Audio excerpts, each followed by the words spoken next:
嗱，今日咧我哋又係喺美團上邊買呢個套餐嚟㗎，足足有5份點心，95蚊嘅啫。食完個鹹嘅點心之後咧，又試下另外一道鹹嘅點心啦，就係呢個鳳爪啦。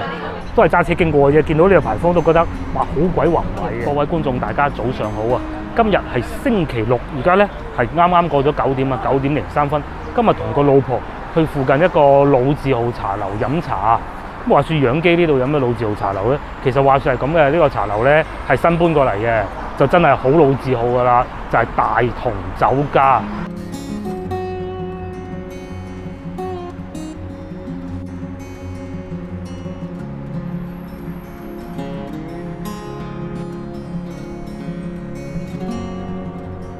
說時遲那時快啊！我哋終於嚟到大同酒家樓下啦。咁話說咧，大同酒家自從從老城區搬走咗之後啊，即係各位觀眾以前仲會去嗰間大同酒家咧，搬走咗之後啊，咁咧就有一段時間好似消失咗嘅，直到近5、6年度啦，大概係咁佢就重新開翻啦。但係大多數咧都係喺呢啲天河區啊、珠江新城啊、中信啊嗰啲咯，係啊。咁點都好啦，起碼個名保留住都係好嘅。我哋而家就上去飲茶嗱，就係呢度啦。呢度咧其實屬於珠江新城個邊皮嚟嘅。咁啊，佢係近廣州大道嗰邊嘅，對面就係楊基村嚟㗎啦。大同酒家本座1樓、2樓富力盈力大廈。咁至於喺大廈對面咧，就係平安銀行喺廣州嘅平安銀行大樓啦。呢度好勁啊！你睇幾有錢，平安銀行。哇！揾到我哋咧，原來就喺呢啲寫字樓下邊啊！啱先搞笑，我哋去咗寫字樓嗰 part 嗰度喎。咁咧仲要嗰個講普通話嘅姐姐話俾我哋聽，應該係咁樣行過嚟呢度。唉，老廣州。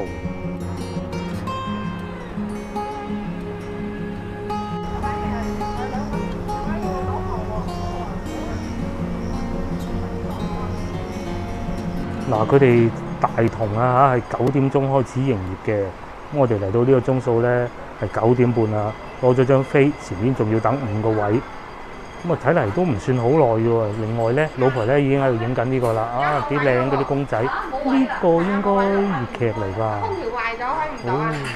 我自己去攞嘢食啦，如果要等幾耐。係啊，我窗位都得啦，揾你啫。唔係嗰度。Hello， 我哋終於入咗嚟茶樓啦，咁又嚟眼花撩亂讀餐牌環節，大同酒家，睇下我哋今日食啲咩咧？嗱，今日咧我哋又係喺美團上邊買呢個套餐嚟㗎，足足有5份點心，95蚊嘅啫。嗱，有啲咩食咧？第一個鳳爪啦，5份點心啊，粉果啦，同埋最精彩嘅蛋撻、皮蛋瘦粥一品包都係有嘅。咁但係有個比較特殊嘅地方咧，就係佢哋嘅茶位要另外收費㗎。咁啊當然其實都唔係好貴嘅，6蚊雞。咁即是話我哋今日埋單101蚊左右啦嚇。睇下佢哋餐廳都唔叫餐廳喎，大同酒家梗係叫翻酒家。仲有乜嘢好嘢食咧？嗱，呢度咧就全部寫滿啦。譬如話最出名，連我都知道嘅就係大同雞蛋撻啦。大同雞蛋撻好食啊！呢個係佢哋嘅首本名菜，做咗咁多年啦。咁仲有蛋散啦、炸芋角啦，各種都有嘅。咁啊睇上去咧，同我哋平時去開嗰啲茶樓啊係差唔多，但係究竟上到嚟嘅味道係點咧？咁就不得而話。脆皮年糕啊啱啊，講嘅係特點嚟嘅，23蚊一份啦。我揾咗好耐，啲字實在太細啦。咁再嚟仲有啲咩特別啲嘅嘢咧？艇仔粥各種都有嘅，粵西風味撈粉啦，大點17蚊。艾草糕啦，大點17蚊。暫時我坐低覺得啊，因為咧，大家要知道呢個茶樓啊，呢一間分店咧，其實係喺寫字樓裏邊㗎。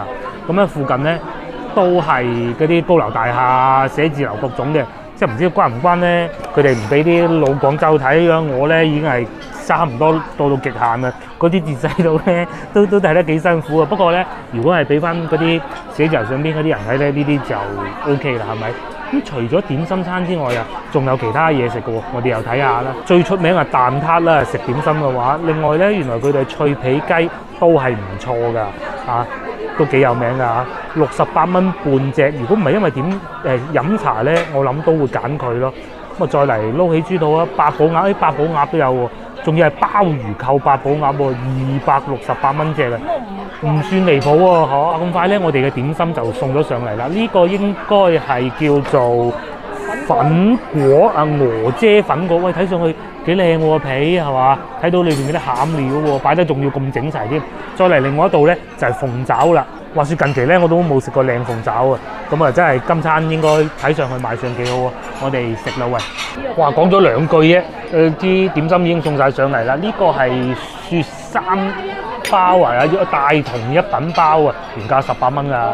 呢個大同一品包，咁啊呢個係皮蛋瘦粥，咁仲有主角味道啊，就係蛋撻啦。咁我哋就食住個一品包先啦。試下個一品包有少少似咧，我哋平時去其他茶樓啊食到講或者叫雪山包嘅。咁下邊咧呢度好似煎過咁嘅樣啊，應該係焗出嚟嘅，同埋咧好容易碎啊啲皮，應該係好鬆快啊！我揸住講咗2句啫，已經碎咗啲皮出嚟啦，真係走寶！試下呢個包啦喂，一品包究竟係咩料咧？咩餡料咧？試試佢啊！淮山嚟㗎，係嘛？甜嘅就淮山，鹹嘅就叉燒喎。等我搣開睇下。啊，我諗大家都估錯咗啦。我睇唔出係咩料嚟嘅。哦，果醬啊！係果醬喎。哦，幾新奇係嘛？係呢一種果醬嚟嘅，大家都估錯咗啦。但係可以肯定嘅咧，就係佢啲皮啊好鬆化，一路揸住咧要好小心咁揸住，好似細個抱住個女咧 BB 嗰陣咧抱住佢咁樣，先至唔會散。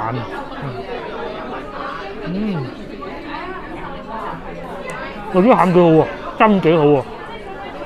我最初咧係好擔心佢係嗰啲死甜嗰啲嘅，佢個餡裏邊啊似地我哋去食花生酥咁。先食落去咧係甜味嚟嘅喎，但係後邊咧又出鹹味喎，嗰種複合嘅味道好過癮喎，幾好喎！哇，睇下佢幾碎嘅嚇，我咧食咗半嚿仔啊，揸住講咗2句啊，已經散成咁啊！但係個味道我非常中意佢呢個味道，真係好。鑑於我自己咧其實唔係好中意食包嘅，大家都知啦，又唔係怕佢太甜，又唔怕佢太鹹，叉燒又話唔中意食。呢個咧真係幾好喎！蛋撻到啦，哇！呢個就係主角啊！哇！俾大家睇下先。嗱，呢個就係蛋撻啦，佢哋嘅主角啊，大同蛋撻。等我咧食埋呢個先，慢慢嘆個蛋撻啦。一品包就食完啦，我哋嚟試下呢個蛋撻。哇！你睇下，拎起身咧，好似一種點講啊？好似拎住一個啫喱咁嘅感覺㗎，係嘛？又唔會話拎上手咧，一嘢就塌咗嗰種嘅喎。我就最中意呢種狀態嘅啦。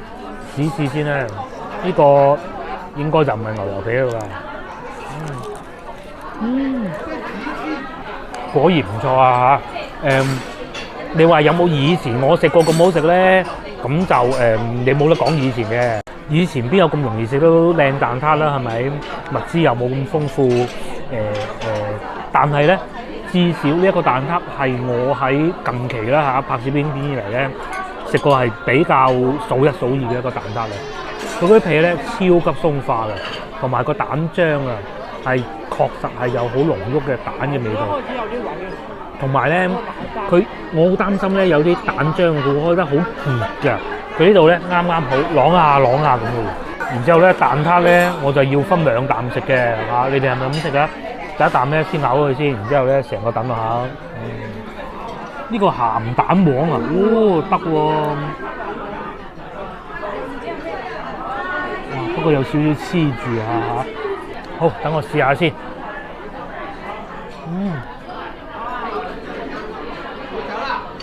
嗱，呢嚿俾我咬過啦。從呢個角度俾大家睇下，因為睇到晒裏邊有乜嘢。呢個確實係鹹蛋黃嚟嘅。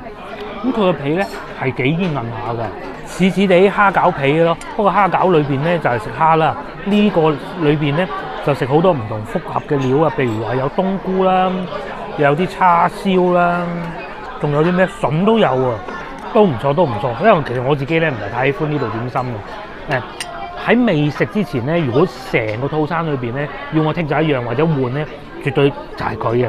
但係食落咧，至少佢比我以前食過嗰啲我認為唔好嗰啲咧，佢幾好啊！因為咧佢裏邊啊個粉皮啊唔會太厚啊，同埋有鹹蛋黃啊嘛。好似呢個反而係最貴嘅。嚇係咩？真係啊！幾道點心食過啦，而家反而發現咧呢個粉果要23蚊，反而蛋撻11蚊喎。呢個蛋撻又幾抵食嘅，11蚊。試完另外一道鹹嘅點心咧，又嚟試下個鳳爪啊！睇上去幾大隻喎，係咪？食完個鹹嘅點心之後咧，又試下另外一道鹹嘅點心啦，就係呢個鳳爪啦。好啱先試過一啖仔啊！佢呢個鳳爪咧調味唔會好重喎，甜味更多啊，反而比我哋以往食過嘅。咁然之後上邊啊有2個青椒啦嚇，仲有少量嘅花生。係咩？試下個花生先。底下即係底下有醬啲反而仲好啲啊！有夠係咁啊，放少好過放多嘅嚇。同埋有啲咁多辣，可能就係嗰2隻辣椒嘅原因啦。唔係呢個醬。等我試嚿椒睇下係咪真係啲辣味嚟自呢嚿青椒咧？完全唔辣嘅，應該啲辣味咧就係嚟自嗰啲醬嘅。啱先食過一個鳳爪啦，真係淡味啲啊嚇，點多啲醬會好味啲。哇！呢個套餐果然份量足啊！最後食埋呢個皮蛋瘦肉粥，睇上去呢嚿肉好似幾靚喎，係嘛？咁裏邊皮蛋都幾多嘅。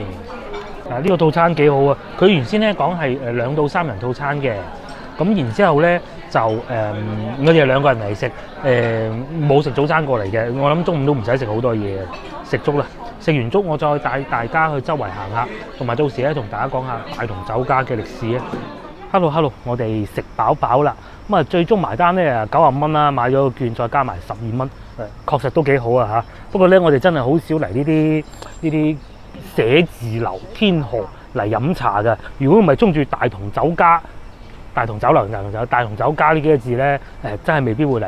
啱先我查咗資料啦，原來咧佢哋喺廣州啊係有3間分店啊，呢度係其中一間番禺，一間喺而家珠江新城，仲有一間喺體育中心旁邊嘅。啱先咧，我哋走咗嚟呢度，諗住揾大同酒家嘅，但我哋奇怪啦，係呢棟樓冇錯，我哋奇怪點解要拍門卡入去？大佬啊，我哋點樣拍門卡得㗎？係咪？後尾問嗰個靚女，哇！嗰個靚女做到幾涼爽啊！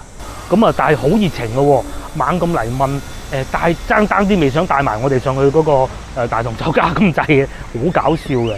咁其實我想講呢樣嘢咧，就係話大同酒家咧，而家佢哋將好多分店啊設置喺呢啲寫字樓下邊嘅，就同以前唔同啦。以前就喺嗰度係元江路係嘛？係啦，元江路。咁我記得嗰陣早10年8年前啦，嗰陣仲差唔多執嗰陣咧，大同酒家撤離元江路啦。我阿叔咧仲帶過我去嗰度飲8月15食飯嘅，應該係試過2次。佢好似識嗰度部長定唔知乜嘢嘅。咁啊去 book 咗位，專門攞個位，因為咧喺嗰度係可以望到珠江噶嘛，係嘛？好，又同大家講下大同酒家嘅歷史啊！大同酒家咧同埋大公餐廳、大三元合稱為3大。咁話說大同酒家咧，哇歷史悠久啊！1938年啊，由日本人啊中澤親禮喺度成立嘅。咁去到1942年嘅時候咧，因為酒家啊蝕錢喎，咁啊換咗個老細啦，招牌咧就換咗啊一個香港比較出名嘅大同酒家呢個字號嘅大同呢個字號啊。其實原來以前大同酒家咧，嗰個日本人啊做緊生意嘅時候咧，其實係叫做廣州元酒家嘅，係啊，廣州元酒家。不過佢就係園林個園，而唔係圓圈個圓咯。咁第3任嘅老闆啊，譚先生咧就好有生意頭腦啊，將我哋廣東地區咧香港啊、澳門啊、廣州啊嘅幾啲飲食奇才啊招攬到佢旗下，咁所以咧亦都做出咗幾道好知名嘅菜式啦，譬如話大同脆皮雞啦、海南大群翅啦，同埋金牌燒乳豬啊。不過今日咧，我哋又冇試過個蛋撻，個蛋撻都真係幾好，真係幾好。接落嚟影片下一部分，既然呢度咁近養基村，我哋就帶大家去養基村睇下。大家係咪等呢日等咗好耐咧？因為我知道咧喺直播嘅時候啊，亦都好多觀眾問我幾時去養基村，幾時去獵德村。咁獵德村我估應該係入唔到去嘅嚇。但係養基村咧，啱先我哋證實過，即係可以入得到去。咁而家我哋就過去對面，大家睇下嚇，前邊呢條路行兩去熙熙攘攘嘅咧，就係廣州大道啊。咁對面咧就係養基村嘅牌坊啦。你睇下係咪喺兩棟樓中間零舍顯眼嘅？我哋就入去睇下啦。我哋經過無耐又嚟到養基村啦。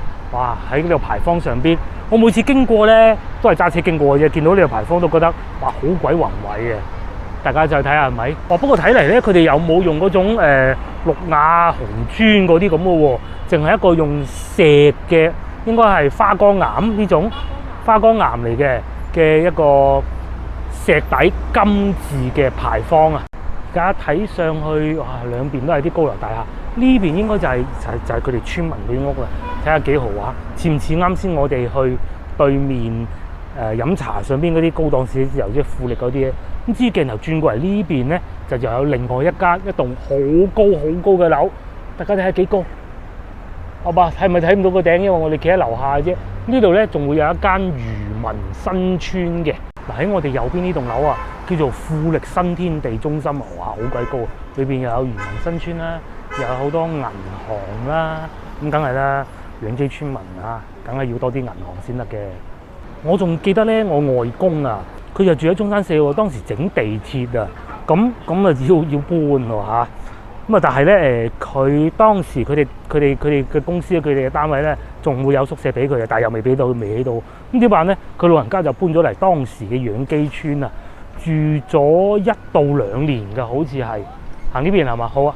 呢度先至係佢哋福建區嘅村民搬翻過嚟就係呢啲啦。咁而家我哋見到咧，同當時我入嚟養基村咧，就天差地別啦。當時我見到嘅咧，就真正係城中村，而家咧就好似嗰啲香港嗰啲屋苑咁啊，係嘛？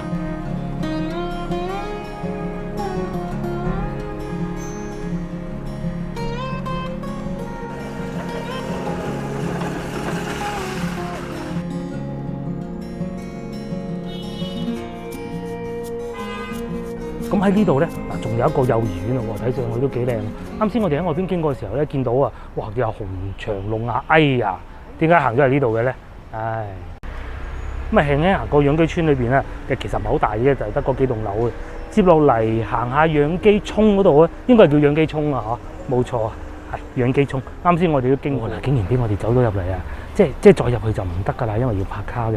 呢啲咪就係啱先我同大家講，佢哋原先養基村民嗰啲嗰啲屋咯。係啊，呢啲就可能未必係租出嚟嘅，係咪？嗱，你睇下來來往往嗰啲人咧，就唔似係租屋嗰啲後生嘅，對唔對啊？因為通常咧呢啲村啊，佢哋一家人啊或者一個人咧係未必置一套屋㗎。咁地必一個人邊係住得晒嘅，梗係租出去㗎啦。咁自己咧就可能住翻我哋後邊啱先見到呢啲就腳啊嘛，係咪？就盡量唔租出去嘅。咁而且咧你要睇情況嘅，因為咧如果你租出去嘅屋啊，其實係要面積細啲㗎，太大你唔好租。你叫人哋嚟打工嘅話，大佬我租100個平方，傻嘅咩？間開佢咯，係嘛？咁啊揾啲易間嘅易管理嘅。咁後邊呢啲咧。啱先我哋經過嗰啲咧，就係佢哋村民自己住嘅地方。咁快咧，我哋又嚟到養基村嘅另外一個牌坊啦，就係呢度啦。但係唔知大家有冇留意到啊？呢個牌坊咧，同啱先我哋喺廣州大道見到嗰個咧係有啲唔同嘅。佢個頂咧係有磚嘅，有瓦㗎，黃色嗰種頂嚟㗎，係咪？咁除咗嗰部分之外咧，其他都係差唔多嘅啫。咁穿過牌坊底就嚟到佢哋嘅祠堂啦。咁我哋應該就入唔到去㗎啦，而且睇下都冇開門。但係祠堂門口咧，通常都有一個廣場仔，廣場仔咧都係會有啲村民啊喺度打下躉傾下偈嘅。咁喺廣場隔離咧，呢度有個魚池，幾勁！話説咧，拍咗影片咁耐咧，我都去過唔少村啊、城中村啊各種啊，喺個祠堂對面有個魚池咧，真係少有啊！哇！搞錯嗱，啱先唔好笑啊，各位觀眾。其實咧，呢個唔係祠堂嚟嘅，呢個係玉虛宮嚟嘅。唉，咁佢哋祠堂喺邊咧？真係唔知喎。會唔會喺另外隔離咧？又似地係，去睇下先。唉，係啦，冇錯啦。嗱，右邊就係我哋啱先睇過嘅，俾我認錯咗嘅玉虛宮以為祠堂啊。咁真正嘅祠堂咧，其實就喺玉虛宮隔離嘅姚氏大宗祠啊。咁啊，當然亦都有旁邊嘅李氏大宗祠啦。李氏大宗祠咧就好似望得到裏邊嘅，入就應該唔俾入㗎啦嚇。哇！有一個門檻高度，行埋啲俾大家睇下先。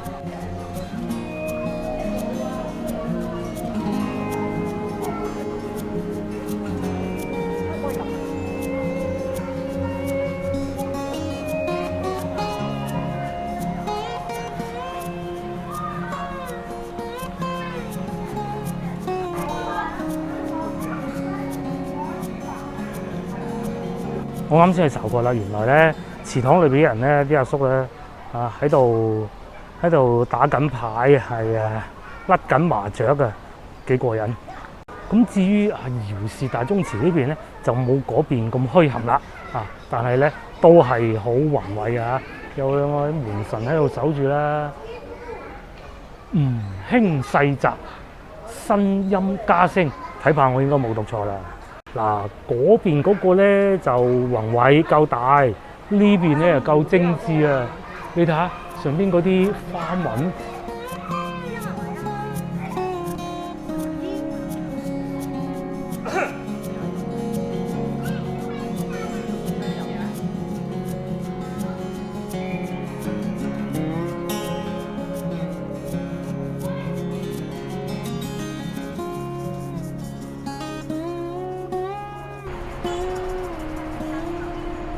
最後我哋就嚟到呢個涌，呢個涌咧就比較特別嘅，呢個佢唔係叫養基涌嘅，其實佢叫沙河涌啊。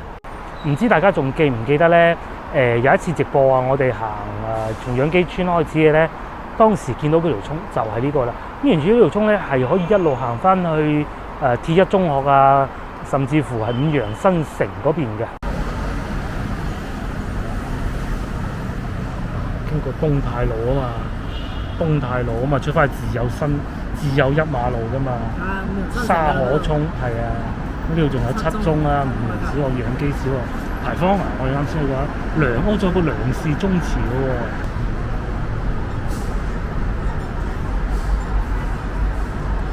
河涌咧睇上去還算可以啦唔算話太污糟，同以前比咧確實係好大改善嘅。我記得以前曾經經過嘅時候咧，見到有人喺上邊爬龍船，然之後咧見到嗰啲水咧，好似唔係好對路咁，但係嗰啲人繼續爬龍船嘅喎。咁爬得龍船都係呢個時候嘅啫，係咪？暫時睇埋去還 OK。今日咧星期六嚟嘅，咁呢幾日咧廣州落咗好大雨，即係突然間落，一落就好大嗰種啦。咁如果有一直留意我影片嘅觀眾咧，就譬如話，琴日我哋去直播嘅時候咧，到結束咗之後就落咗場好勁嘅雨啦。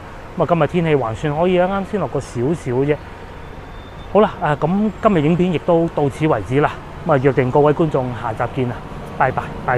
冇雨啊，快啲返屋企。